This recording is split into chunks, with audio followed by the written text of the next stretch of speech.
प्रहलाद भाई। हिंदुस्तान और पाकिस्तान के रिश्तों में तनाव अपने चरम पर है। जम्मू कश्मीर के पहलगाम में हुए आतंकी हमलों के बाद हिंदुस्तान ने पाकिस्तान के खिलाफ बड़ा एक्शन लिया है।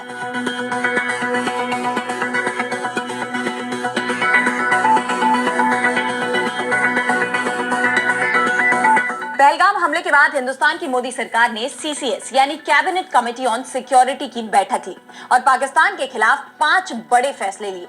हिंदुस्तान ने पाकिस्तान के साथ सिंधु जल संधि को निलंबित कर दिया, जिसके बाद पाकिस्तान की बौखलाहट भी साफ दिखाई दे रही है।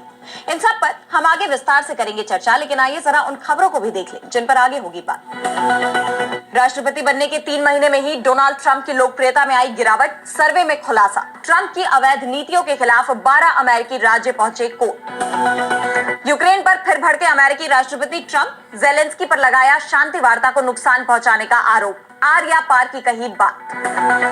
हमास पर भड़के फिलिस्तीनी राष्ट्रपति महमूद अब्बास, कहा बंधकों को रिहा करो और नेतन्याहू को मत दो हमले का मौका।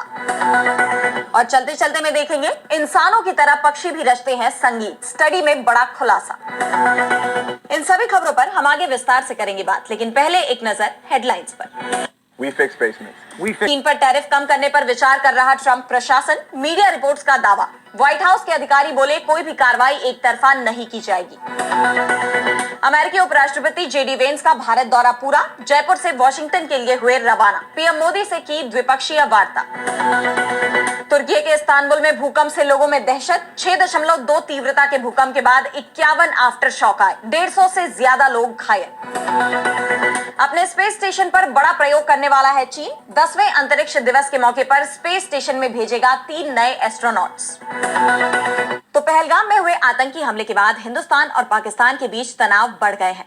हमले की जिम्मेदारी लश्कर-ए-तैयबा के सहयोगी संगठन द रेजिस्टेंस फ्रंट यानी टीआरएफ ने ली है और इसके बाद से हिंदुस्तान की तरफ से पाकिस्तान के खिलाफ कई सख्त कदम उठाए गए हैं, जिसमें अटारी बॉर्डर बंद करने, दूतावास के कर्मचारियों की संख्या 55 से घटाकर 30 करने, सिंधु समझौता सस्पेंड करने जैसे कदम शामिल हैं। इसके साथ ही जो पाकिस्तानी भारत में हैं, उन्हें भी देश छोड़ने के आदेश दिए गए हैं। हिंदुस्तान की सरकार ने शाम 6 बजे सर्वदलीय बैठक भी बुलाई है, जिसमें पाकिस्तान के खिलाफ लिए गए फैसलों की जानकारी देने के साथ ही विपक्ष को भी पूरे मामले में साथ लेने की कोशिश की जाएगी।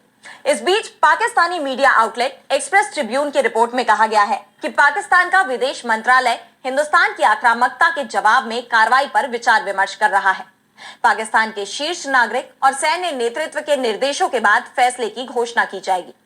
पाकिस्तान के प्रधानमंत्री शहबाज शरीफ ने राष्ट्रीय सुरक्षा समिति यानी एनएससी की आपात बैठक बुलाई। ये पाकिस्तान की राष्ट्रीय सुरक्षा के मामले को लेकर सबसे बड़ी समिति है। पाकिस्तान में शिमला समझौता रद्द करने की चर्चा चल रही है, लेकिन सवाल ये भी उठ रहे हैं कि अगर शिमला समझौता रद्द कर दिया जाता है तो इसका सबसे ज्यादा नुकसान पाकिस्तान को ही होगा, क्योंकि शिमला समझौते में कश्मीर समेत सभी विवाद आपस में मिलकर सुलझाने की बात कही गई थी। पाकिस्तान की तरफ से कोशिश तो की गई कि कश्मीर का अंतरराष्ट्रीय पर मुद्दा उठाया जाए, लेकिन उसे इसमें सफलता नहीं मिल पाई है, क्योंकि इस मामले में उसे किसी का समर्थन नहीं मिल पाया। ऐसे में शिमला समझौते से पीछे हटना उसे ही ज्यादा नुकसान पहुंचा सकता है।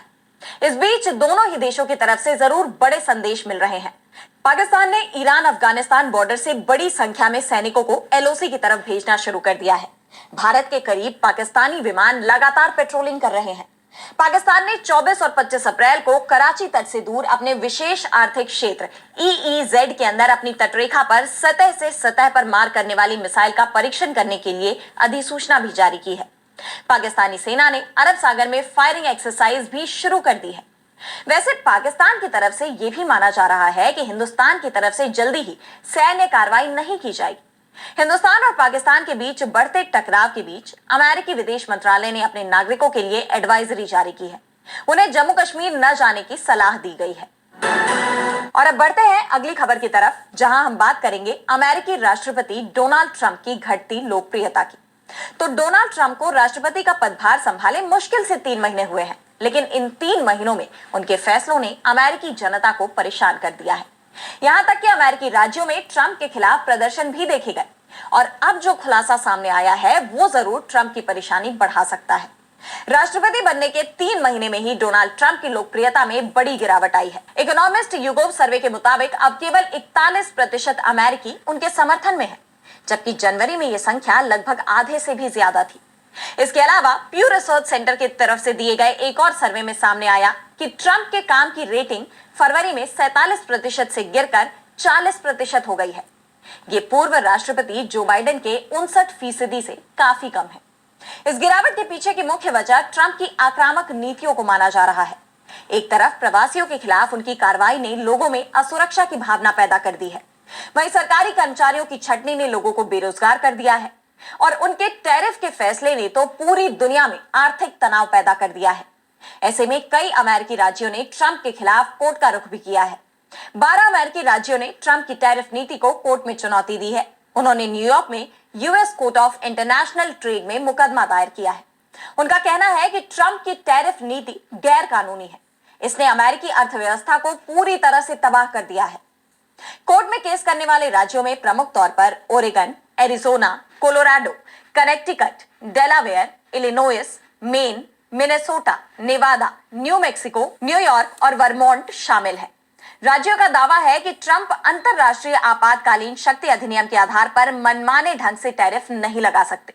राष्ट्रपति डोनाल्ड ट्रंप की तरफ से जो फैसले लिए गए हैं वो कानूनी अधिकार क्षेत्र के तहत नहीं लिए गए हैं, बल्कि उनकी सनक का नतीजा है। इन राज्यों ने साफ कहा है कि टैरिफ लगाने का अधिकार सिर्फ कांग्रेस के पास है, लेकिन जिस तरह से इसे लागू किया गया ये गलत है। उन्होंने कोर्ट से टैरिफ को अवैध घोषित करने के साथ ही सरकारी एजेंसियों और अधिकारियों को टैरिफ नीति को लागू करने से रोकने के लिए कहा है। अब ऐसे में सवाल ये उठ रहे हैं कि क्या ट्रंप के फैसलों पर रोक लगेगी, क्योंकि इससे पहले भी कोर्ट ने ट्रंप के कुछ फैसलों पर अंतरिम रोक लगाई है। ऐसे में अब ट्रंप के टैरिफ को लेकर सवाल बने हुए हैं। और अब अगली खबर में बात यूक्रेन को अमेरिका की चेतावनी की। तो रूस यूक्रेन युद्ध को खत्म करने के लिए अमेरिका की तरफ से कोशिशें तो बहुत की जा रही हैं, लेकिन कोई भी सफल नहीं हो रही। रूसी राष्ट्रपति व्लादिमीर पुतिन अमेरिका की शर्तों पर युद्ध विराम के लिए तैयार नहीं है, जिसके बाद अब अमेरिका एक बार फिर यूक्रेन पर दबाव बनाने की कोशिश कर रहा है।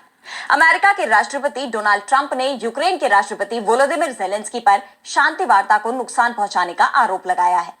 ट्रंप ने अपने सोशल मीडिया पर एक पोस्ट में दावा किया है कि युद्ध को खत्म करने के लिए समझौता बहुत करीब था, लेकिन ज़ेलेंस्की की तरफ से अमेरिकी शर्तों को मंजूरी न देने के कारण यह संघर्ष लंबा खिंच जाएगा। दरअसल अमेरिका ने क्रीमिया पर रूसी कब्जे को मान्यता देने की बात कही थी, जिस पर यूक्रेन ने साफ कर दिया है कि वो किसी भी हाल में क्रीमिया पर रूसी कब्जे को मान्यता नहीं देगा। इस पर अब ट्रंप भड़क गए। उन्होंने यूक्रेन के राष्ट्रपति वोलोदिमीर ज़ेलेंस्की पर तीखा हमला बोला है। ट्रंप ने कहा कि ज़ेलेंस्की अखबार के पहले पन्ने पर शेखी बघार रहे हैं कि यूक्रेन कानूनी रूप से क्रीमिया पर कब्जे को मान्यता नहीं देगा। उनका यह बयान रूस के साथ शांति वार्ता के लिए बेहद हानिकारक है। क्रीमिया सालों पहले बराक ओबामा के कार्यकाल में गंवाया जा चुका था और अब वो कोई मुद्दा ही नहीं रह गया है। यही नहीं, अमेरिका ने यूक्रेन को अल्टीमेटम भी दे दिया है कि ये अमेरिका का फाइनल ऑफर है। अमेरिका क्रीमिया को रूसी क्षेत्र मानने के लिए तैयार है और वो लुहांस्क, दोनेत्स्क के साथ साथ जापोरोजिया और खेरसान पर भी रूसी कंट्रोल की अनौपचारिक रूप से ही सही, लेकिन मानने के लिए तैयार है। अमेरिका के उपराष्ट्रपति जेडी वेंस ने यूक्रेन को चेतावनी देते हुए कहा कि वो या तो ये ऑफर स्वीकार करे या फिर अमेरिका इस शांति समझौता वार्ता से ही बाहर हो जाएगा। आपको बता दें कि रूस ने 2014 में यूक्रेन के क्रीमिया पर कब्जा कर लिया था, जिसके बाद से ही दोनों देशों में संघर्ष छिड़ा हुआ है। हालांकि इस कब्जे को अंतर्राष्ट्रीय स्तर पर मान्यता नहीं मिली, लेकिन अब जब ट्रंप को यह युद्ध विराम मुश्किल नजर आ रहा है तो वो रूस के इस जबरन कब्जे को भी मान्यता देने की बात कर रहे हैं, लेकिन यूक्रेन इसके लिए तैयार नहीं है। ऐसे में क्रीमिया का भविष्य क्या होता है? क्या ज़ेलेंस्की अमेरिका के दबाव में आ जाएंगे? ये देखने वाली बात होगी। और अब बात इजरायल और हमास के बीच चल रहे युद्ध की। तो इसे लेकर हमास की तरफ से युद्ध विराम का प्रस्ताव दिया गया है। सभी बंधकों को छोड़ने की बात भी कही जा रही है, लेकिन इजरायल युद्ध रोकने को तैयार नहीं है। इजरायल के अंदर जरूर जनता युद्ध रोकने की मांग कर रही है, लेकिन प्रधानमंत्री नेतन्याहू खुद मुश्किलों में घिरे हुए हैं। युद्ध समाप्त होते ही उनके खिलाफ कई मुकदमे शुरू हो जाएंगे। उनकी कुर्सी जाना तय माना जा रहा है और इसी के चलते नेतन्याहू जंग नहीं रोक रहे हैं। इजरायल ने एक बार फिर गजा के एक शहर पर एयर स्ट्राइक की, जिसमें 39 लोगों की जान चली गई। ये स्कूल शरणार्थियों का कैंप बना हुआ था। इजरायल के हमले के खिलाफ पूरे मिडिल ईस्ट में गुस्सा दिखाई दे रहा है। इजरायली हमले को लेकर फिलिस्तीन के राष्ट्रपति महमूद अब्बास ने हमास की रणनीति पर सवाल उठा दिए हैं। उन्होंने कहा कि हमास के पास बंधकों की मौजूदगी के चलते इजरायल को हमला जारी रखने का बहाना मिला है। उन्होंने कहा कि हमास को सभी बंधकों को रिहा करना चाहिए, जिससे इजराइल को हमलों का बहाना नहीं मिल पाया। अब्बास ने कहा कि हमास के 2007 से गजा पर नियंत्रण के बाद से फिलिस्तीनी मकसद को भारी नुकसान पहुंच रहा है और इजराइल को अपने अपराधों को अंजाम देने के लिए मुफ्त में बहाने दे रहा है। उन्होंने कहा कि हमास हथियार उठाना छोड़कर एक राजनीतिक दल की तरह काम करे जो अंतरराष्ट्रीय वैधता और फिलिस्तीन राज्य के कानूनों के तहत काम करे। दूसरी तरफ अब्बास के बयानों पर हमास ने भी तीखी प्रतिक्रिया दी और उनकी योग्यता पर सवाल उठा दिए। हमास की तरफ से कहा गया कि अब्बास संदिग्ध तरीके से इजराइल के अपराधों का दोष खुद फिलिस्तीनी जनता पर डालते हैं। हमास ने साफ कर दिया है कि वो हथियार नहीं डालेगा, लेकिन युद्ध विराम को तैयार है। अगर इजराइल अपनी फौज वापस बुला ले, इजरायली जेल में बंद फिलिस्तीनियों को रिहा कर दे और पूर्ण युद्ध विराम के लिए तैयार हो जाए तो हमास सभी बंधकों को छोड़ने के लिए तैयार है। और अब चलते चलते में बात करेंगे पक्षियों में संगीत की समझ की। तो क्या संगीत सिर्फ इंसानों की देन है? शायद नहीं। ऑक्सफोर्ड यूनिवर्सिटी के वैज्ञानिकों ने 1 लाख से ज्यादा पक्षियों पर की गई एक स्टडी में चौंकाने वाला खुलासा किया है। पक्षियों में भी संगीत की समझ और रचनात्मकता इंसानों जैसी है। उनके गीतों में स्थानीय एक्सेंट होता है और वे एक दूसरे से संगीत सीखते हैं। इतना ही नहीं, युवा पक्षी तो नई शैली के गीत भी रचते हैं, ठीक वैसे ही जैसे इंसान नए संगीत की खोज करते हैं। वैज्ञानिकों ने पाया कि पक्षियों के गीत उनकी स्थानीय संस्कृति को दर्शाते हैं, जो उनके निवास स्थान के हिसाब से अलग अलग होते हैं। घुमक्कड़ पक्षी और नए पक्षियों को समूह में शामिल करने से उनके गीतों का प्रसार होता है, बिल्कुल इंसानों की तरह। इस अध्ययन की प्रमुख शोधकर्ता निलो मेरिनो रिकाल्डे बताती हैं कि पक्षियों की जीवन शैली और गतिविधियां उनके गीतों को आकार देती हैं। लेकिन दुखद बात तो यह है कि जब पक्षी मरते हैं या अपना स्थान छोड़ते हैं तो उनके कई गीत भी हमेशा के लिए गायब हो जाते हैं, क्योंकि पक्षियों के पास परंपराओं को सहेजने का कोई तरीका नहीं है। फिर भी पक्षी पीढ़ी दर पीढ़ी अपने गीतों को हस्तांतरित करते हैं और नए पक्षी उनमें बदलाव लाते हैं। ये बदलाव उम्र और स्थान परिवर्तन के साथ और भी रोचक हो जाते हैं।